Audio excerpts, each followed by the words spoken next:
We're opening the relationship, on my side only. You're too loyal to see other people. I said, fair enough. Took a business trip and never came back. Weeks later, she texted she'd made a mistake. I didn't reply. Hey viewers, before we move on to the video, please make sure to subscribe to the channel and hit the like button if you want to see more stories like this. Thanks. I met Jenna 5 years ago at a mutual friend's barbecue in the suburbs. She was this vibrant, ambitious graphic designer with big dreams of starting her own freelance business, and I was the steady IT guy working for a mid-sized firm downtown. From the jump, I was all in. I saw a future with her. House, kids, the whole package. I wasn't the flashy type. I prided myself on being reliable, the kind of guy who shows up when things get tough. And things did get tough early on. About a year into our relationship, Jenna hit a rough patch. Her job at a small agency folded during some economic dip, and she was out of work for months. I stepped up without a second thought. I covered our rent on the cozy apartment we'd just leased together, picked up extra shifts to pay for her online courses so she could build her portfolio, and even helped her network by introducing her to some contacts from my office. There were nights I'd come home exhausted from debugging code all day, only to spend hours brainstorming logo ideas with her or proofreading her pitches to clients. I turned down a promotion that would have meant relocating because it would have disrupted her momentum. We're a team, I'd tell her. Your success is our success. She'd hug me tight those nights, whispering how lucky she was to have someone so loyal. It felt good, you know? Like I was building something real. We talked about marriage casually. No ring yet, but it was on the horizon. I even started squirreling away savings for a down payment on a place of our own. Little did I know that loyalty she praised so much would become the weapon she used against me. Fast forward to last spring. Jenna's freelance gig had finally taken off. She landed a couple of big clients, and suddenly she was attending industry mixers and happy hours almost every week. I was proud, cheering her on from the sidelines. But I started noticing changes. She'd come home late, phone glued to her hand, giggling at texts she wouldn't share. Our date nights turned into her venting about how stifling our routine felt. We need more spark, Alex, she'd say vaguely. I chalked it up to stress and suggested a weekend getaway, but she brushed it off. Then came the night that shattered everything. It was a Thursday, pouring rain outside, the kind that drums against the windows like an accusation. I'd made her favorite pasta from scratch, hoping to reconnect. We were sitting on the couch, half watching some mindless show, when she set her plate down and turned to me with this calculated look. Her eyes were steady, like she'd rehearsed this. Alex, we need to talk about us, she started, her voice even, almost businesslike. I've been thinking a lot lately. Our relationship, it's solid, but it's not exciting anymore. I love you, but I feel like I'm missing out on experiences. I want to open things up. I blinked, fork halfway to my mouth. Open things up? Like an open relationship. She nodded, leaning forward as if explaining a simple concept to a child. Yeah, exactly. On my side, at least. I need space to explore, meet new people, have some fun. But you're too loyal to see other people, right? You'd never do that to me. So it'd be one-sided for now. It's not cheating if we're honest about it. Her words hit like a gut punch. Too loyal? It was like she was twisting my best quality into a flaw. I sat there, staring at the steam rising from my uneaten food, replaying all the sacrifices in my head. The missed promotion, the late nights supporting her dreams, the way I'd always put us first. And now, she wanted a hall pass because I was too loyal to use one myself? What brought this on?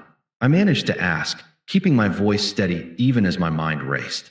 She shrugged, a small smile playing on her lips, like she was proud of her boldness. I've met someone, Mark, from one of those networking events. He's adventurous, pushes me out of my comfort zone. We've been talking, and, well, I want to see where it goes. But I don't want to lose you. You're my rock, Alex. This could make us stronger. You'd wait for me, wouldn't you? Because that's who you are. There it was, the smugness, the assumption that I'd just roll over. She leaned back, crossing her arms, waiting for my reaction. Part of me wanted to yell, to demand why I wasn't enough, but I swallowed it down. I'd always been the calm one, the problem solver. Begging wouldn't change her mind. It'd just make me look pathetic. I set my fork down carefully. If that's what you need, Jenna. Her eyebrows shot up, surprised I didn't fight back. Really? You're okay with it? Fair enough, I said, echoing the casual tone she'd used. Inside, it felt like something was cracking, but I kept my face neutral. Do what you have to. She beamed, like I'd just given her a gift. See? This is why you're perfect. Most guys would freak out, but not you. She kissed my cheek and grabbed her phone, already texting, probably Mark. That night, she slept soundly while I stared at the ceiling, the rain mocking my silence. The next few weeks were a slow unraveling. Jenna started staying out later, coming home with that post-date glow. She'd drop hints about Mark, how he took her to trendy spots I'd never heard of, how he challenged her in ways I apparently didn't. It was emotional abandonment disguised as freedom.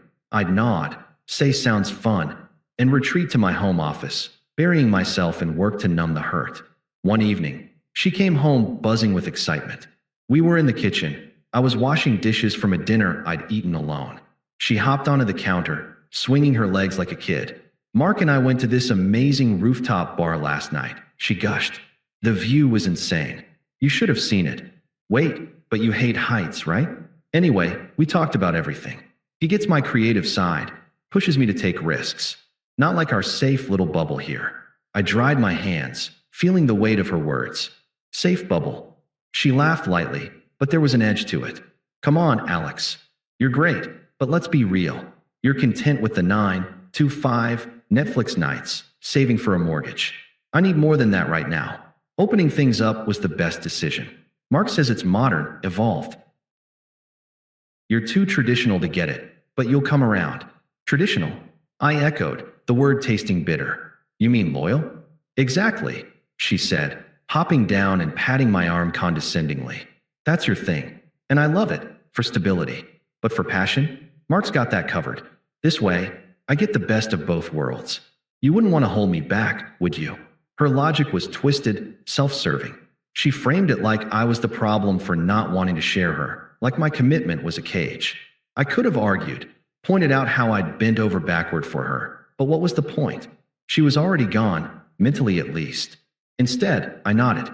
No, I wouldn't want that. She smiled triumphantly. Knew you'd understand. Then she breezed off to change, humming to herself. That conversation sealed it for me. The confusion I'd felt, the why me, the what did I do wrong, started shifting to clarity. She didn't value me. She valued what I provided. A safety net, as she'd basically admitted. I spent the next few days quietly planning. No dramatic confrontations, no tearful pleas. Just detachment. I told her I had a business trip coming up, a week-long conference out of state for work. It wasn't entirely a lie. I'd arranged time off and booked a flight, but there was no conference. Sounds boring, she teased when I mentioned it. Mark and I might hit up that new club while you're gone. Fair enough, I said again, the words now a mantra. The day before I left, I packed methodically. Not just clothes, important documents, my laptop, a few sentimental items from my side of the family. I transferred half our shared savings to her account. Fair split, no arguments, and canceled the joint subscriptions quietly. She was out with Mark that night, so I had the apartment to myself. I sat on the couch, the same one where she dropped her bombshell, and let the silence sink in. It hurt, yeah? Deeply. I'd invested years, emotions, dreams. But in that quiet, I realized something. Her betrayal wasn't just about Mark. It was about her disrespect, her entitlement. She'd taken my loyalty for granted, weaponized it. Walking away wasn't revenge, it was self-preservation. The next morning, I kissed her goodbye at the door. She was half asleep, mumbling, "Have fun," without looking up from her phone. I wheeled my suitcase out, got in the cab to the airport, and that was it. I flew to a quieter town a few states away, where an old college buddy had offered me a couch while I figured things out. No forwarding address, no dramatic note. Just gone. For the first week, I didn't check my phone much. Work emails, sure. I'd remote logged in to keep my job steady. But personal stuff? Radio silence on my end. I hiked trails I'd never seen, read books I'd put off, even started journaling to process the mess. The confusion faded into a dull ache, then resolve. I wasn't her rock anymore. I was my own. Texts started trickling in around day 3. Hey, how's the conference? Then, miss you. Mark's fun, but it's not the same. I read them but didn't reply. By day 5, they turned curious. Everything okay? Call me. Still nothing from me. Weeks blurred by. I extended my trip, told work I needed remote flexibility for personal reasons. They were cool about it.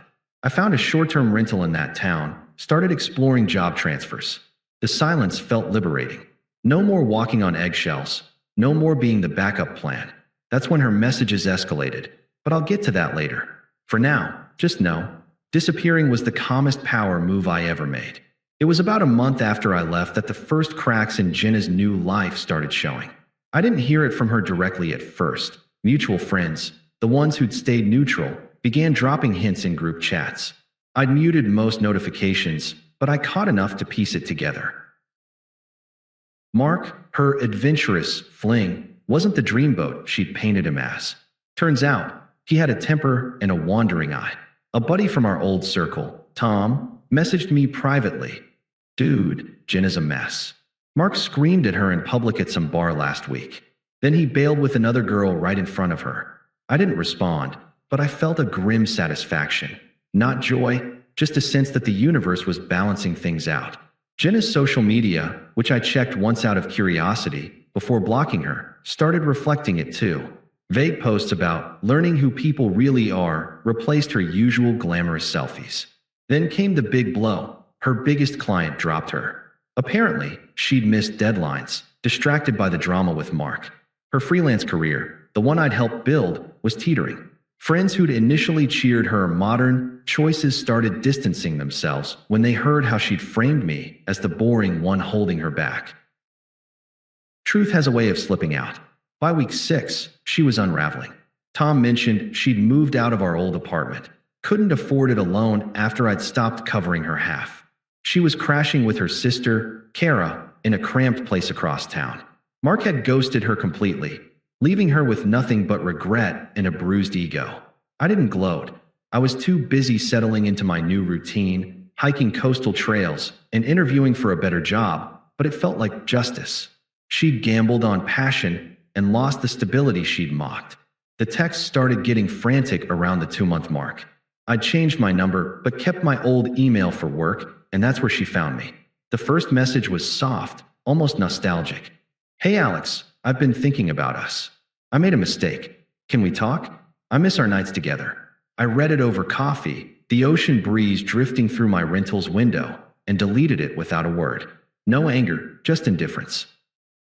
She wasn't my problem anymore. A week later, the tone shifted. I know you're getting these. Why won't you answer? I'm really struggling here. Then her sister Kara called. Number unblocked. My mistake. Alex, you're being cruel, she snapped. Jenna's heartbroken. Mark was a jerk, and she needs you. Be a man and at least hear her out. I stayed polite but firm. She made her choice, Kara. I'm done. Click. Blocked. By month 3, Jenna's emails turned desperate. I know I messed up. Mark was a mistake. He used me, humiliated me. You were always so good to me. Can we just meet? I'll come to you. I didn't reply. Then came the voicemails, forwarded through a mutual friend who hadn't gotten the memo to stop sharing. Her voice cracked. Alex, please. I'm sorry. I didn't mean those things I said about you being boring. I was wrong. A pause, then anger crept in. You can't just erase me like this. I deserve a response. Her final attempt was the ugliest. She showed up at Tom's birthday party. I'd been invited, reluctantly attended to catch up with old friends. I was chatting with a colleague when I saw her across the room, disheveled, eyes red. She marched over, ignoring the crowd. You think you're better than me now? She hissed, loud enough for heads to turn. Running off like a coward? I gave you everything, and you just vanish? You're pathetic. I stayed calm, sipping my drink. Jenna, this isn't the place.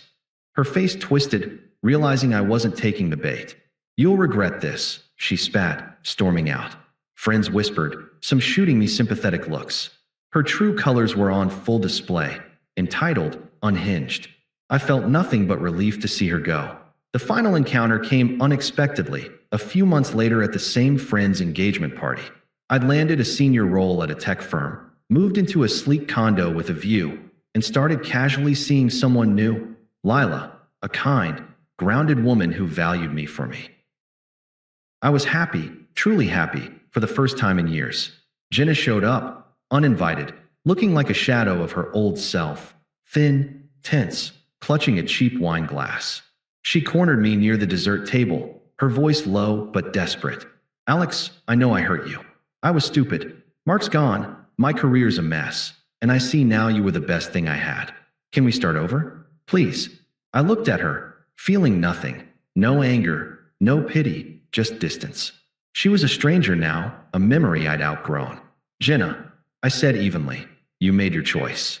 You wanted excitement, and I gave you space for it. I've moved on. My life's good, really good. You don't fit in it anymore." Her eyes widened, searching for a crack in my resolve, but there was none. "You can't mean that," she stammered. "We had something real." "Had," I said, emphasizing the word. "That's past tense. I'm not your rock anymore." Lila walked over then, smiling, and I introduced her casually. "This is Lila, by the way." Jenna's face crumpled, the reality hitting her. She'd been replaced, not just in my life, but in my heart. She mumbled something incoherent and left, nearly tripping on her way out. I didn't watch her go. Later, Tom told me she'd cried in the parking lot, but it didn't faze me. I was done carrying her weight. Looking back, disappearing was the best thing I ever did. I learned my worth, built a life that's mine, and found peace. Jenna's a footnote now, a lesson in not settling for someone who sees loyalty as a weakness. If you're reading this, don't beg for someone who doesn't value you. Walk away. The silence speaks louder than any argument ever could. Thanks for watching. Make sure to subscribe to the channel and hit the like button. What do you think about this story? Share it in the comments.